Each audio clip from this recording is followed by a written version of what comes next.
네, 그 한국경제신문 2015년 3월 6일자 신문인데요.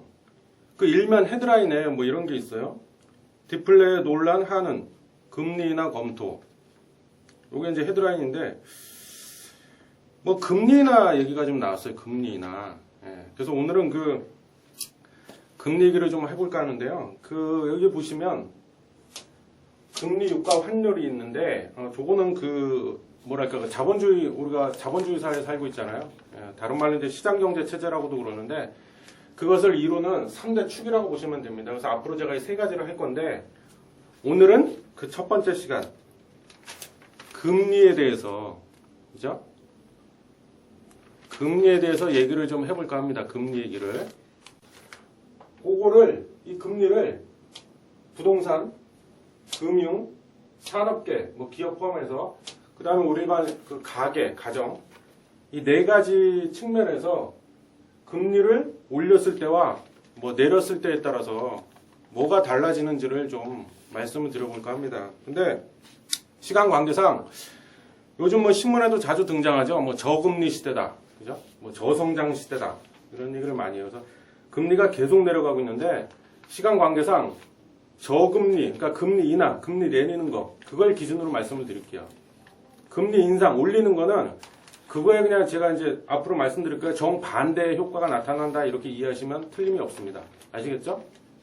네, 그러면 그 첫 번째, 자 금리를 인하했을 때 그 부동산계에 어떤 영향을 미치는지를 좀 얘기해 볼게요. 부동산 쪽 먼저 첫 번째 부동산입니다. 여기 보시면 일단 그 보이시죠? 예. 전세가 없어요. 전세가. 예. 금리 인하하면은 전세를 구하기가 굉장히 힘이 듭니다. 그건 왜 그러냐면 집 주인들이 그죠?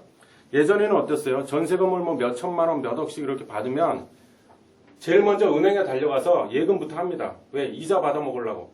그걸로 생활하죠. 그래서 한 달에 뭐 100만 원, 200만 원, 300만 원 받으면서 그걸로 생활을 하고 했어요. 예전에는. 근데 지금 은행 금리가 아시겠지만 거의 0%, 빵%, 제로입니다. 제로. 예. 거의 제로기 때문에 그걸로 생활이 안 돼요. 집주인들이. 그래서 전세를 안 놓고 다 몰라요? 월세를 놔버려요. 월세. 월세 받아먹고 그걸로 생활하는 게 더 나으니까. 그래서 전세가 씨가 말라버리죠. 공급이 줄어버리죠. 그렇게 되면 어떻게 돼요? 전세가율이 하늘 높은 줄 모르고 치솟습니다. 예. 전세가율이란 뭘 얘기하는 거예요? 매매가 대비 전세가의 비율을 얘기하는 거죠. 예를 들어서 10억짜리 강남에 아파트가 있는데 그게 매매가가 10억이야. 근데 돈이 없네? 그래서 집주인한테 저 전세를 좀 살고 싶습니다. 그랬더니 그래? 그러면 9억 내놔. 이렇게 되는 거예요. 그죠? 그러면은 어떻게 돼요? 9억 주고 10억짜리 아파트에서 전세로 사느니 차라리 금리도 싸겠다. 1억 대출 받아가지고 집을 사버리자. 이렇게 되는 거죠. 사람 심리가. 예, 그래서 전세는 점점 없어져요. 이제. 예, 실제로도 그렇죠. 그리고 두 번째, 월세 거래량이 폭증을 하죠. 예, 아까 말씀드렸죠. 왜 그런지. 그래서 실제로도요. 제가 좀 깜빡하고 그 신문을 안 갖고 왔는데 한국경제신문 7월 7일자 신문에 보면요. 일면에 이런 기사가 떴어요. 집값 1위 반포 아파트 월세 거래 첫 전세를 추월하다. 그죠? 월세 거래가 전세 거래를 추월해 버렸대요. 그죠? 그리고 마지막으로 부동산 시장이 살아납니다. 왜 살아날 수밖에 없다? 그거는 자 뒤에 또 말씀드릴 건데 금융계 쪽 할 때 은행들이 아까도 말씀드렸지만 금리를 자꾸 내리잖아요. 그러니까 대출 금리도 많이 내려. 물론 예금 금리에 비해서는 쥐꼬리만큼밖에 안 내리지만 어쨌든 대출 금리도 떨어지죠. 그러니까 이자가 싸다는 거야. 금리는 이꼬르 이자니까. 이자도 싼데 그럼 이참에 그죠? 대출 받아갖고 집이나 한번 사볼까? 이렇게 되는 거죠. 그래서 그 거래량이 늘 수밖에 없다는 거죠. 그래서 실제로도 요즘 신문 보시면 부동산이 호황이다, 뭐 청약 그 경쟁률이 뭐 몇백 대 1이다 이런 기사들이 자주 나와요. 그게 다 금리를 내렸기 때문에 그런 거라고 이해하시면 됩니다. 그리고 거기에 덧붙여서 아까 월세 거래가 는다고 그랬잖아요. 그럼 나 지금 월세 나 살고 있어. 그러면은 살고 있는 사람은 어떻게 돼요? 뭘 어떻게 돼? 또 죽을 맛이지. 왜 죽을 맛이에요? 집주인들이 월세 70만 원씩 받아먹던 인간들이 이번 달 딱 되니까 갑자기 월세를 올려달래. 계약 끝났다고. 싫어? 그럼 너 나가. 이렇게 되는 거죠. 그래서 월세를 또 올려달라고 하는 집주인들이 좀 많아지겠죠. 아무래도. 예. 그래서 없는 사람만 죽어나는 거죠. 예. 네, 그 다음 두 번째. 자, 금융업 쪽에서는 또 무슨 일이 벌어질까? 그죠? 금리를 내리면. 첫 번째, 아까 말씀드렸지만, 은행들 수신금리하고 대출금리를 다 내리게 돼 있죠. 그래서 여기서 말하는 수신금리는 예금금리, 다른 말로 얘기하면. 여러분들이 이제 뭐, 정기 예금을 든다든가, 정기 적금을 든다든가, 뭐, 은행에다 돈을 예금을 하잖아요. 그때 받는 이자가 줄어든다는 거죠. 대출금리, 대출 받을 때 적용하는 그 금리가 또 내려가요. 그 다음에 은행 수신율이 떨어진다. 왜? 사람들이 은행에다 이제 예금을 잘 안 하려고 그러죠. 왜? 예금 해봐야 메리트가 없어. 옛날만큼 그렇게 메리트가 없어요. 왜? 이자 쥐꼬리만큼밖에 안 주니까. 그러니까 예금을 잘 안 하려고 그래. 그죠? 그러니까 수신율이 떨어지고. 세 번째, 가계 대출이 는다. 그건 왜? 당연하죠 또. 대출금리 내려간다고 했잖아요. 돈 빌릴 때 이자 조금만 내면 돼. 그러니까 너도 나도 일단 빌리고 보자 이렇게 되는 거죠. 그래서 대출이 늘어난다. 그래서 지금 언론에 보면 우리나라 가계부채가 얼마 전까지만 해도 1000조였는데 거기에 100조가 플러스가 돼갖고 1100조가 늘었답니다. 그래서 1100조가 넘어갔대요 지금. 1100조 돌파. 심각하죠. 그 다음 또 뭐가 있습니까? 위험자산에 대한 수요가 급격히 늘어납니다. 예. 여기서 말하는 위험자산은 예를 들면 대표적인 게 뭐가 있을까요? 주식 이런 거 얘기하는 거죠. 주식. 그 다음에 파생상품. 예를 들면 뭐 지금도 물론 그렇지만 뭐 예전에 히트 쳤죠. 예. ELS 주가연계증권 ELS라든가 ELD 이런 거 파생상품에 대한 수요가 급격히 늘어납니다. 왜 그래요? 왜? 그래서 뭉칫돈이 다 글로 몰리죠. 그럴 수밖에 없죠. 왜? 아까도 얘기했잖아요. 은행에다 맡겨봐야 뭐 이자 쥐꼬리만큼밖에 안 주는데 누가 맡기겠어요? 그걸로는 생활조차도 안 되는데. 그죠? 그래서 이럴 바엔 차라리 좀 위험이 고위험이라고 그러죠. 리스크가 커도 리스크가 커도 좀 수익 많이 낼 수 있는 그런 데다 적극적으로 투자를 하자 이렇게 되는 거죠. 사람 심리가. 그래서 ELS도 대박을 쳤던 거죠. 그게. 판매량이 급격히 늘어나요. 그래서 그 참고로 삼성증권 아시죠? 삼성증권에서 팝 UMA라는 그 자산 관리 상품, 그 금융 상품을 그 판매를 했는데요. 이게 2조가 넘게 팔려나갔답니다. 지금 2조가 넘게. 그러니까 돈 조금 있다 이런 사람들은 전부 다 가입을 해버린 거야. 그래서 뭐야? 내 돈 좀 불려줘 이거죠. 내 돈 좀 불려줘 하고 자기 돈 맡긴 거죠. 그래서 이런 걸 뭐 그 금융관리 상품 또는 뭐 랩 어카운트라고도 하고 뭐 자산 관리형 상품이다 이런 얘기도 많이 표현을 해요. 그런 말들도 많이 하는데 이쪽으로 돈이 막 몰리는 거죠. 뭉칫돈들이. 그래서 그 뭐 요거 보시는 분 중에 혹시 그 주식 투자하는 분도 계실지 모르겠는데 뭐 지금도 마찬가지인데 얼마 전 연초 그러니까 올해 초에 한국은행에서 기준금리 계속 내리다 보니까 그 증권주 그죠? 삼성증권이네, 뭐, 유한타 증권이네, 이런 증권주들의 주가가 폭등이 나온 적이 있었어요. 근데 제가 보기엔 지금도 아직 그 랠리가 끝났다고 보지는 않는데, 지금 잠깐 쉬고 있는 중이죠. 숨고르기 하고 있는데, 그럼 증권주가 왜 이렇게 주가가 대폭등이 나왔을까? 다 이런 것 때문에 그런 거예요. 그래서.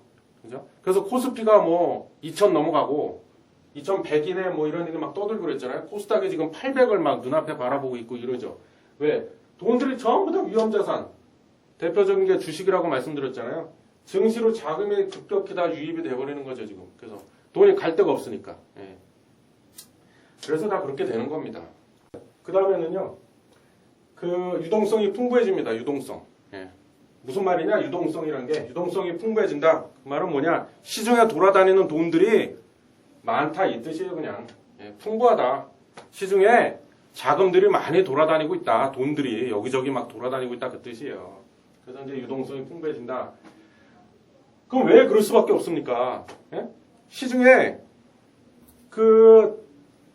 여기서 말하는 그 시중이라는 거는 뭐 대표적으로 기업이라든가 가게 다 얘기하는 겁니다. 그래서 거기다 이 자금, 화폐를 공급해주는 그 아주 중요한 기능 역할을 하는 데가 어디입니까? 전통적으로 은행들이에요. 은행들. 쉬운 예로다 여러분들 뭐 자주 이용하시는 국민은행, 신한은행 이런 상업은행들. 걔네들이 왜 유동성을 공급해요? 그건 이제 유동성 공급자, 보통 영어로는 이제 줄여서 LP 뭐 이렇게도 말하는데요. 왜? 대출해주잖아. 그죠? 대출 누가 해줘? 뭐 사나머니? 러시안 캐시?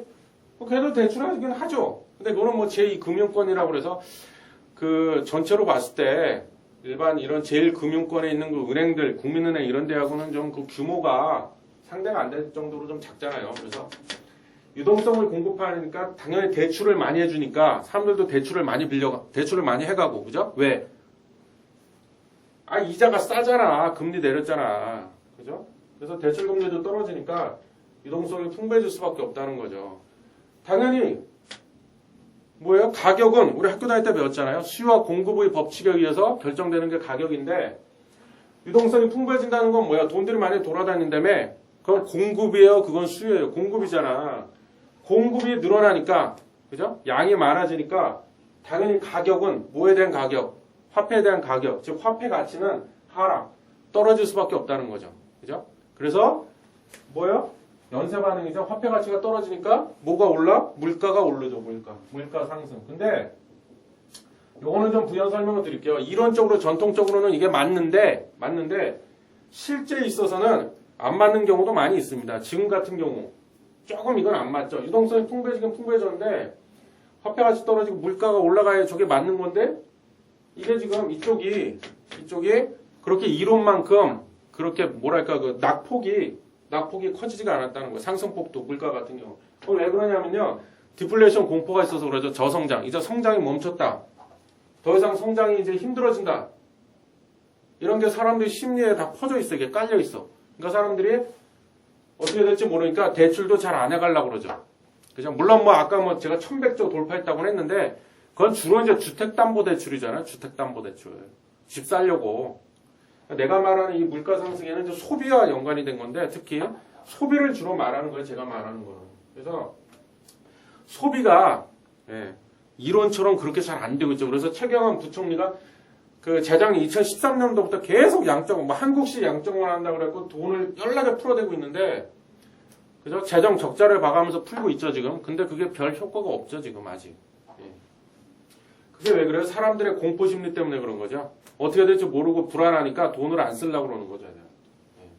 그 다음에 은행들이 이건 좀 재밌죠. 은행들이 고액의 정기예금을 수신을 잘 안 하려고 그래요. 그죠?